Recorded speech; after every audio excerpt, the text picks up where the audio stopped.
God, no matter what I go through, let this be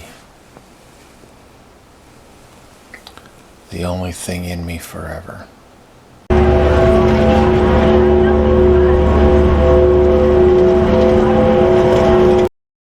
God stands behind his name.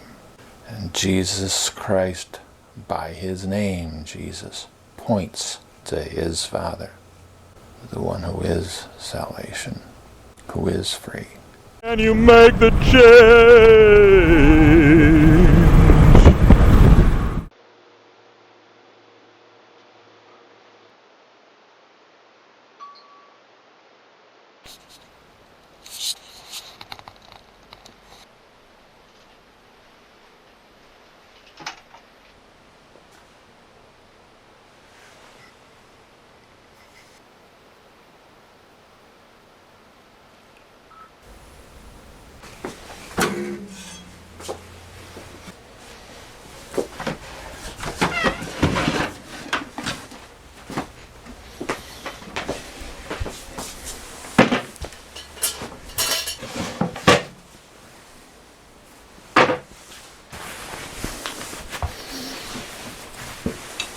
Episode 6.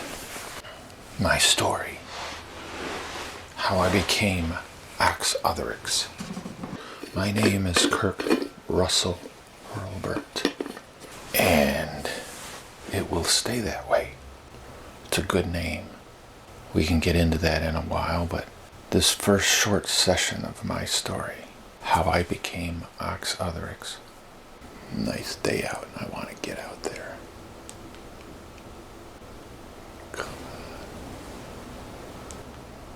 How I became Otherix is I took an oath with God almost 30 years ago, January 1st, 1990. So, God, no matter what I go through, let this be the only thing in me forever. We'll talk about why I took it and what it meant. Of course, I hadn't quite formed this yet. It would be one of the first things I did.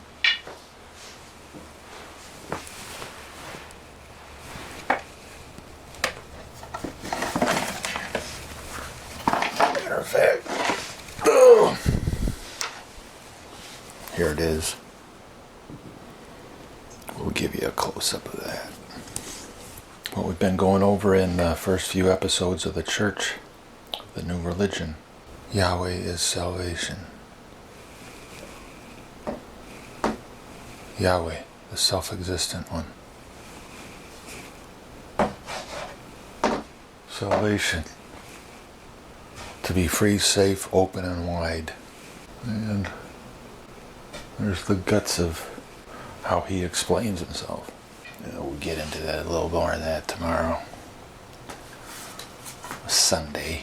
I want to give this short video right at the beginning of my story to tell you how, why and how, why you should read it, and how I did it, why I did it. And why I did it was I became face to face with the creature I was, and I didn't like it, and God didn't like it. Thing was, this was a few years after I had become a Christian, and I thought, man, stuff like this is gonna easily come out of me while I'm following Jesus. What the heck do I have to look forward to? And I came to realize that I was trusting that God was going to make me a little better as years went on. I think that's kind of a concept that's taught in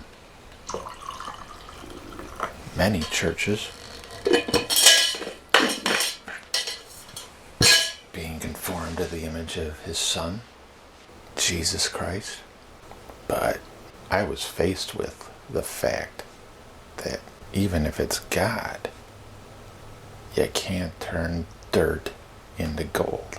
Just can't be done. Maybe some of you can face that. Maybe someone who gets hold of this little video. So that's my story. As they say in a nutshell. I realized how endemically, unendingly, let's just keep it simple. Realized how rotten I was, and God gave me a way out.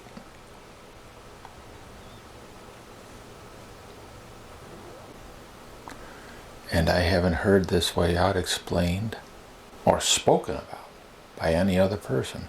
So, why should I bounce around in their churches for another few years, trying to slip in a little bit every now and then what God's done with me, so that I can speak it, finally, in their church? We've been trying, but it's always seen at best as an accessory. And I know that it's much more than that. The God that I came in contact with, who got me out of hell years before, Halloween night 1974, and who proved himself year after year for 15 years up until at January 1st of 1990, he has continued to prove himself to be the same person I trusted right at the start, but ever deeper he is the same. He is safe because no one can mount an effective offense against him and win in any way. But he is not out to prove himself in every situation.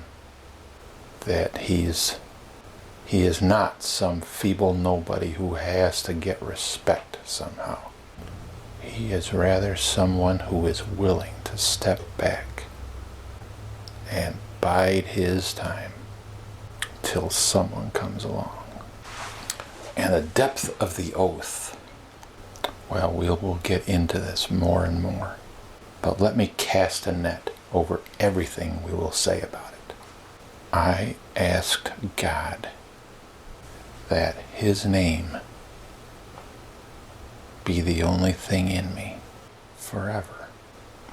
And if you think that's not much, and if you treat it lightly, God's not going to put his foot down 100% of the time. God's not going to put his foot down necessarily and tell you've got to listen to this guy.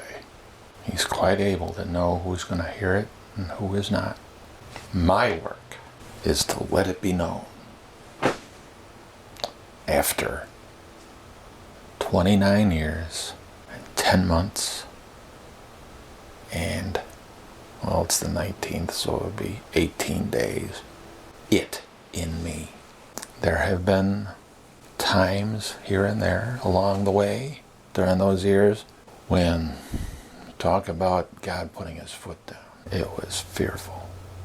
There were times that were so tough, not times in my circumstance, but times where that name would push into something in me, and literally was all that I could think about. God stands behind his name. And Jesus Christ, by his name, Jesus, points to his Father, the one who is salvation, who is free. And Jesus Christ is glad and willing to be anything his Father wants him to be. Everything his Father wants him to be. The one thing his Father wants him to be. His Son. And with the Son's help, I'm one of his sons too. not only for those 29 plus years, but for fully 45 years. At least in a couple weeks it will be my Hallelujah Halloween. So I hope you can join me in my next episode in church tomorrow and in the continuation of my story, which